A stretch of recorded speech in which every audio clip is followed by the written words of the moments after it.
कहानी शुरू होते ही कुछ यंग लड़के लड़कियों का ग्रुप दिखाई देता है जो एक लेक की तरफ जा रहे होते हैं। मैट उस ग्रुप को लीड कर रहा है क्योंकि वो बचपन में उस लेक पर जा चुका है, लेकिन लड़कियों को शक होने लगता है कि शायद मैट रास्ता भूल गया है। फिर भी शाम होते होते सब फैसला करते हैं कि अब यहीं रुक जाते हैं और आगे का रास्ता कल तय करेंगे। जल्द थोड़ी मेहनत से 3 टेंट्स लगाए जाते हैं, हर कपल के लिए एक टेंट, और फिर सब थोड़ा आराम करते हैं क्योंकि ये ट्रिप फाइनल एग्जाम्स के बाद रिलैक्स करने के लिए थी। बाद में कैंप फायर के पास सब बैठ जाते हैं बातें करने के लिए। पता चला कि जेसी कार्डियोलॉजी पढ़ रहा है और उसकी गर्लफ्रेंड जीना पीडियाट्रिशियन बनना चाहती है। मैट और ब्रायन भी मेडिकल स्टूडेंट्स हैं, ठीक वैसे ही जैसे एलिस, जिसने इन्फेक्शियस डिजीजेस में स्पेशलाइज करने का फैसला लिया है। इन सब में सिर्फ जूल्स अलग फील्ड की है, वो एलिस की गर्लफ्रेंड है और हिस्ट्री में ग्रेजुएशन कर रही है। बातें ही चल रही है कि एक अजीब सी डरावनी आवाज आती है जो सबको चुप करवा देती है। जेसी कहता है कि शायद कोई खोया हुआ डॉग है, लेकिन बाकी लोग इससे सहमत नहीं होते। एलिस कहती है ये आवाज किसी कायोटी जैसी लगी, और ये सुनकर जीना थोड़ा डर जाती है। तब मैट माहौल और बिगाड़ देता है ये बताकर कि इस जंगल में बहुत सारे वाइल्ड एनिमल्स हैं जैसे भेड़िए और भालू।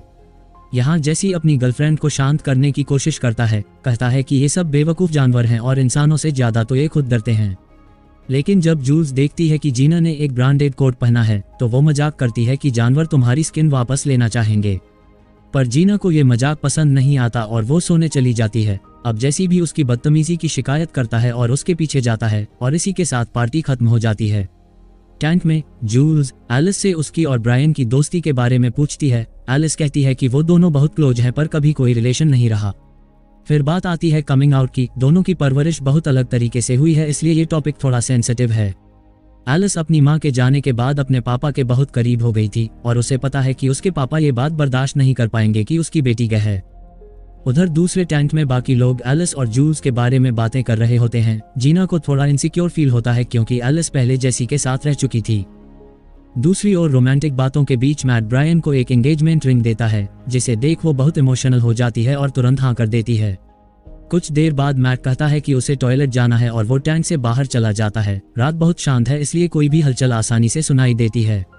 तभी अचानक जंगल की तरफ से एक अजीब आवाज आती है जिससे मैट सतर्क हो जाता है।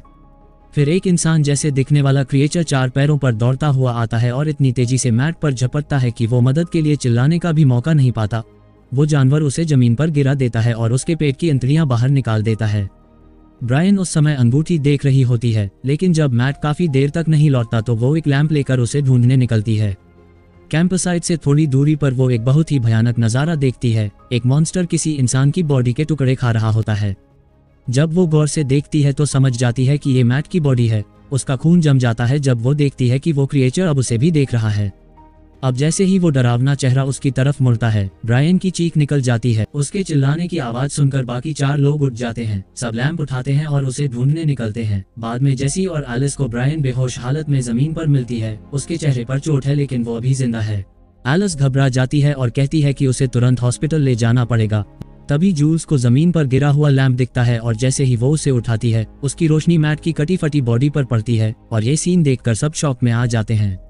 अब जल्द ब्रायन को तुरंत एक टेंट में ले जाया जाता है और एलिस जेसी से कहती है कि वो बाकी लोगों के सामान में से फर्स्ट एड किट ढूंढे। जीना बहुत नर्वस है क्योंकि जिसे भी उस मॉन्स्टर ने अटैक किया वो कभी भी वापस आ सकता है। एलिस अपनी गर्लफ्रेंड जूल्स को कहती है कि वो रात भर ब्रायन की देखभाल करेगी, इसलिए वो किसी और टेंट में जाकर सो जाए। जूल्स थोड़ा अपसेट होती है लेकिन कुछ कहे बिना मैट के टेंट में जाकर सो जाती है। उसे नहीं पता कि उसी वक्त बाहर मैट की बॉडी खुद उठ रही है। अगली सुबह एलिस किसी अजनबी की आवाज सुनकर उठती है जो उसके दोस्तों से बात कर रहा होता है और उसका नाम है बिल टॉलबर्ट। वो पास के जंगल में एक अकेली केबिन में रहता है जहां उसके पास काफी इमरजेंसी सप्लाईज होती हैं। वो कहता है कि ब्रायन को वहां ले जाया जाए। तब सब उसका शुक्रिया अदा करते हैं और मिलकर ब्रायन को वहां ले जाते हैं। केबिन पहुंचने पर तय होता है कि किसी को मदद के लिए सिविलाइजेशन की ओर जाना पड़ेगा। जूल्स और जेसी इसके लिए आगे आते हैं। जीना वहीं रुकती है ब्रायन के साथ, जो अब होश में है लेकिन अपने मंगेतर की मौत से बुरी तरह टूटी हुई। उधर एलिस टॉलबर्ट को लेकर मैट की बॉडी तक जाती है, लेकिन वहां पहुंचने पर बॉडी गायब होती है। सिर्फ खून का बड़ा सा धब्बा बाकी होता है। जब वो वापस केबिन लौटते हैं तो जीना बाहर पोर्च पर खड़ी होती है और एलिस से कहती है कि जल्दी अंदर चलो, अब ब्रायन की हालत बिगड़ रही है। उसी वक्त जेसी और जूल्स जंगल में जा रहे होते हैं। जेसी बिना रुके चल रहा होता है और तभी उन्हें एक पेड़ पर टंगा हुआ मरा हुआ खरगोश दिखता है, जिसे देख दोनों सोचते हैं कि ये क्या किसने होगा। यहाँ जैसी जूल्स से कहता है कि उसे उससे नफरत है क्योंकि उसे लगता है कि एलिस सच में लड़कियों को पसंद नहीं करती। तब जूल्स गुस्से में उसे धक्का दे देती है और जैसी एक बेयर ट्रैप में जा गिरता है। ये देख जूल्स घबरा जाती है और उसे बचाने की कोशिश करती है, लेकिन दोनों मिलकर भी ट्रैप खोल नहीं पाते और हर कोशिश जैसी को और दर्द देती है। इसके बाद जैसी हार मानकर कहता है कि वो किसी को बुला कर लाए और जूल्स दौड़कर जाती है। उधर एलिस ब्रायन की देखभाल कर रही होती है जो बहुत डरी हुई है और बार बार कह रही है कि उसे मरने का डर है, पर एलिस उसे समझाती है कि सब ठीक होगा। लेकिन तभी उसके हाथ में ब्रायन के सिर से बालों का गुच्छा निकल आता है जिससे वो अपने डर को छुपा लेती है। यहाँ टॉलबर्ट लड़कियों को बताता है कि सूरज डूबने ही वाला है, यानी जेसी और जूल्स को अब तक लौट आना चाहिए था। एलिस और जीना जब ब्रायन के बारे में बात करती हैं तो टॉलबर्ट धीरे से कहता है कि वो लड़की अब मरने वाली है। एलिस जब दोबारा पूछती है कि उसने क्या कहा तो वो कहता है कि उसने कुछ नहीं कहा। उसके जाने के बाद एलिस जीना से कहती है कि उसे उस आदमी पर भरोसा नहीं है और दोनों तय करती हैं कि वो बारी बारी से सोएंगी। अब तक अंधेरा हो चुका है और जेसी अब भी जंगल में ट्रैप में फंसा है। जूल्स जो रास्ता भटक गई है वो आसपास की झाड़ियों में टॉर्च की रोशनी डालती है ताकि रास्ता मिल सके। तभी उसे एक डरावनी आवाज सुनाई देती है जो धीरे धीरे पास आती जा रही है। तब वो एक पेड़ के पीछे छिप जाती है, लेकिन जब वो झांकती है तो देखती है वही क्रिएचर जो मैट और ब्रायन पर हमला कर चुका है। वो जमीन पर झुका हुआ बस कुछ ही दूर खड़ा है। क्रिएचर को उसकी मौजूदगी का एहसास हो चुका होता है। वो जूल्स के बहुत पास आता है और इधर उधर सूंघता है जैसे किसी शिकार को ढूंढ रहा हो। इधर एलिस कुर्सी पर झपकी ले रही होती है, तभी उसे दरवाजे पर किसी के कदमों की आवाज सुनाई देती है। वो टाइम पर उठती है और गन लेकर चुपचाप कमरे की ओर जाती है। वह वहां देखती है कि टॉलबर्ट उसके दोस्त के पास खड़ा है, हाथ में एक सिरिंज है।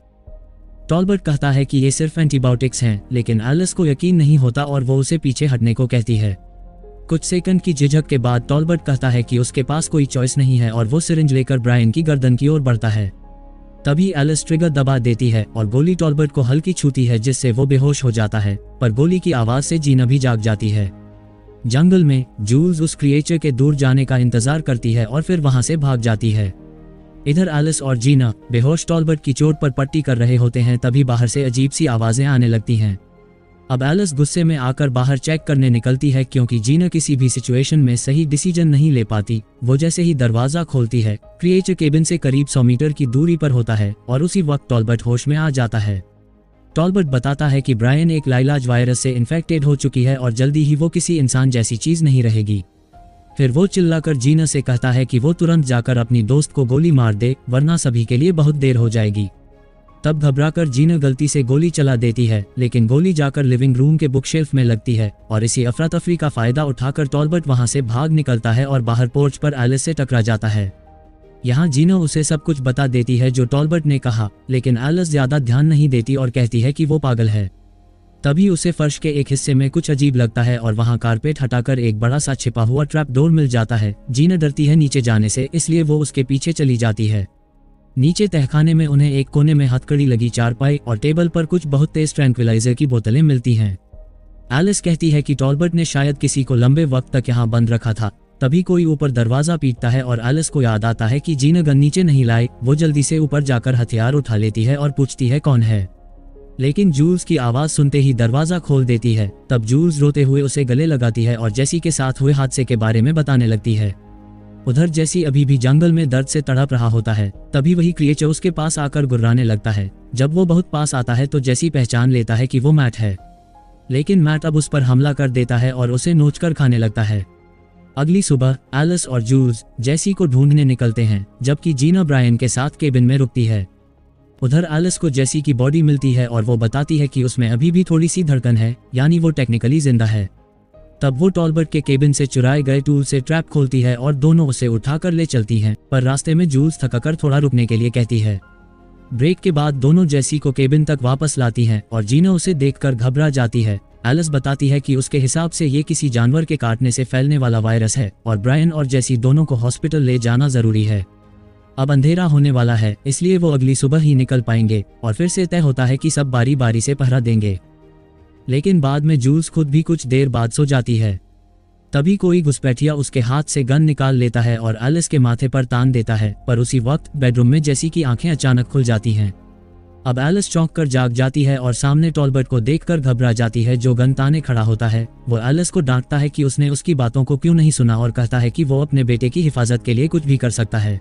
दूसरी तरफ जूल्स उनकी आवाज सुनकर चुपचाप किचन में जाती है और वहां से चाकू उठा लेती है। उधर जीना की नींद अचानक खुलती है और वो देखती है कि बिस्तर पर उसके पास जेसी का एक टूटा हुआ दांत पड़ा है। कमरे में बहुत अंधेरा है, लेकिन तभी उसे अजीब सी घरघराती आवाजें सुनाई देती हैं। ड्रेसर के ऊपर एक अजीब सा साया दिखता है जो धीरे धीरे हिलने लगता है और फिर अचानक उस पर झपटता है। ये देख जीना जोर से चिल्लाती है, जिससे ऊपर एलिस और टॉलबर्ट की लड़ाई में टॉलबर्ट इसे सुन लेता है। जल्द एलिस और जूल्स इस मौके का फायदा उठाकर उसे राइफल छोड़ने की कोशिश करते हैं, जबकि नीचे जेसी जीना की गर्दन में दांत गड़ा देता है। जूल्स के चाकू मारने पर टॉलबर्ट की राइफल छूट जाती है और जूल्स उसे काबू में रखती है, जबकि एलिस भागकर बेडरूम की ओर जाती है। वो वहां पहुंचती है तो देखती है जेसी हमला कर रहा है, लेकिन वो जल्द खिड़की से भाग निकलता है। अब जाकर एलिस टॉलबर्ट की बात सुनने के लिए तैयार होती है। टॉलबर्ट बताता है कि वो पहला क्रिएचर जिसने मैट पर हमला किया था वह उसका बेटा बेन था। वो इस बीमारी को वाइल्ड वायरस कहता है और बताता है कि उसने अपने बेटे को तहखाने में जंजीरों से बांधकर बहुत वक्त तक कैद करके रखा था, लेकिन वो आखिर भाग गया। अब ये वायरस जानलेवा है और इसका कोई इलाज नहीं है। ये सुन एलिस घबरा जाती है जब टॉलबर्ट इन्फेक्शन की दूसरी स्टेज के बारे में बताता है, जिसमें मरे हुए लोग फिर से उठ जाते हैं। वो कहता है कि हर शिकार दिन में सोता है और रात में आतंक फैलाता है। यही बेन के साथ हुआ जब वो अपने परिवार के साथ उसी केबिन में आया था। उसने अपनी माँ, पत्नी और बेटी पर हमला किया और उन्हें भी बदल दिया। तब टॉलबर्ट ने खुद अपनी फैमिली को बदलते देखा था। अब एलिस पूछती है कि उसके दोस्तों का क्या होगा, तो टॉलबर्ट दुख जताते हुए कहता है कि सिर्फ एक ही रास्ता है, गांव में गोली। तब जीना ये सुनकर विरोध करती है और एलिस तय करती है कि फिलहाल टॉलबर्ट को तहखाने में बंद कर देती है ताकि वो सोच सके क्या करना है। जूल्स जाकर ब्रायन को चेक करती है और उसे महसूस होता है कि उसका ट्रांसफॉर्मेशन शुरू हो चुका है। ये देखकर जूल्स और एलिस में जबरदस्त बहस होती है और अब जूल्स को टॉलबर्ट की बातें सही लगने लगी हैं। लेकिन एलिस अभी भी अपनी दोस्त को बचाने की उम्मीद नहीं छोड़ती, इसलिए वो ब्रायन को भी तहखाने में ले जाते हैं और टॉलबर्ट से मदद करवाते हैं और ब्रायन को उसी चारपाई से बांधते हैं। पर इस प्रोसेस में जीना के चेहरे पर एक खरोंच लग जाती है। एलिस जूल्स को ऊपर भेजती है कुछ सामान लाने के लिए। जूल्स जब चीजें इकट्ठा कर रही होती है, तभी केबिन की खिड़की के पास एक क्रिएचर उसे छुपकर देख रहा होता है, लेकिन उसे पता नहीं चलता और वो वापस तहखाने में चली जाती है। एलिस जीना की चोटों पर पट्टी करती है और फिर दोनों मिलकर टॉलबर्ट को बहुत मजबूती से बांध देते हैं। तभी ऊपर से जोर जोर की खटखटाहट की आवाज आती है और टॉलबर्ट कहता है वो आ गए हैं। जल्द एलिस हथियार लेकर ऊपर जाती है और सारे कमरे चेक करती है। उसे दरवाजे में एक छेद मिलता है। जूल्स नीचे पहरा देती है, जबकि टॉलबर्ट उसे भड़काने की कोशिश करता है। फिर वो कहता है कि जीना में भी बदलाव शुरू हो चुका है और उसे काबू में करने के लिए जूल्स को उसे बेहोश करना चाहिए। यहाँ जूल्स उसकी बातों में नहीं आती, लेकिन ट्रैंक्विलाइजर भर देती है ताकि जरूरत पड़े तो उसे सुला सके। तभी टॉलबर्ट उसी सिरिंज से जूल्स पर हमला करता है और उसे गर्दन में इंजेक्शन दे देता है। उधर एलिस दरवाजे के छेद के पास जाकर झांकने की कोशिश करती है, तभी उसे खूंखार मुंह दिखाई देता है। पर एलिस गन का बैरल छेद में डालती है और गोली मारती है। बाद में सारे कमरे चेक करने के बाद उसे लगता है कि अब सब ठीक है, लेकिन तभी जेसी पीछे से आ जाता है और इस बार एलिस की अगली गोली सटीक नहीं लगती और जेसी फिर से भागकर एक कमरे में छिप जाता है। अब वो फिर से उस पर पीछे से हमला करने की कोशिश करता है, लेकिन इस बार एलिस तैयार होती है और उसकी खोपड़ी के बीचों बीच निशाना लगाती है। तहखाने में टॉलबर्ट एलिस को सीढ़ियों पर गिरा देता है और उसका सिर जमीन से टकराता है, जिससे वो बेहोश हो जाती है। तभी हम देखते हैं कि जीना की आंखें खुलती हैं और अब उसका ट्रांसफॉर्मेशन सच में शुरू हो चुका है। इसी वक्त टॉलबर्ट वहां से बाहर निकल जाता है और चारों लड़कियों को तहखाने में बंद कर देता है, लेकिन टॉलबर्ट को जल्दी ही उसकी सजा मिलती है। उसका अपना बेटा उस पर हमला कर देता है। एलिस जब होश में आती है, जीना पूरी तरह से मॉन्स्टर बन चुकी होती है और बेहोश जूल्स पर झुक रही होती है। एलिस एक बैट लेकर अपनी गर्लफ्रेंड को बचाती है और लड़ाई जीतकर जीना की खोपड़ी फोड़ देती है। कुछ देर बाद जूल्स होश में आती है और एलिस उसे सब कुछ बताती है। वो कहती है कि बेन अब भी केबिन में है, लेकिन जब तक वो बेसमेंट में है तब तक सेफ हैं। तभी ब्रायन अचानक चीखते हुए उठ जाती है। एलिस फिर से उसे सेडेट कर देती है। ऊपर बेन फर्श को नोचता है और भूखे जानवर की तरह आवाजें निकालता है। एलिस जूल्स से कहती है कि जैसे ही बेन बेसमेंट में घुसेगा वो उसे डिस्ट्रैक्ट करेगी और जूल्स को वादा लेना पड़ता है कि वो पीछे मुड़े बिना भाग जाएगी। जल्द ही ट्रैप दूर टूट जाता है और बेन सीढ़ियों से बेसमेंट में गिरता है। एलिस उस पर बैट से हमला करती है और जूल्स भाग जाती है। फाइट के बीच मौका मिलते ही एलिस ऊपर जाकर गन उठा लेती है। बेन ट्रैप दूर से चढ़ता है और तभी उसे गोली लगती है, लेकिन एलिस को सेलिब्रेट करने का वक्त भी नहीं मिलता क्योंकि बाहर से चीख सुनाई देती है। जूल्स जंगल में एक क्रिएचर से बचने की कोशिश कर रही होती है, पर एलिस वक्त पर वहां पहुंचती है और दूर से गोली मारकर क्रिएचर को गिरा देती है। लेकिन फिर वो देखती है कि जूल्स के पेट पर भी खरोंच लग चुकी है। जूल्स रोते हुए कहती है कि उसे ज़ॉम्बी नहीं बनना और एलिस से कहती है कि उसके दर्द खत्म कर दे। अब एलिस भी रोने लगती है और कहती है कि वो ये नहीं कर सकती, लेकिन वो समझती है कि जूल्स सेडेशन या चेन्स में जीना नहीं चाहती। कुछ देर तक दोनों सनराइज तक एक दूसरे के साथ बैठती हैं, फिर एलिस जूल्स को गन थमा देती है और खुद पीछे हट जाती है। अब एलिस कांपती है जब पीछे से गोली की आवाज़ आती है, फिर वो हिम्मत जुटाकर शहर की ओर चल पड़ती है। उसी वक्त केबिन के बेसमेंट में ब्रायन फिर से जाग रही होती है। वीडियो पसंद आए तो लाइक करें और चैनल को सब्सक्राइब। मिलते हैं अगले वीडियो में। Thank you.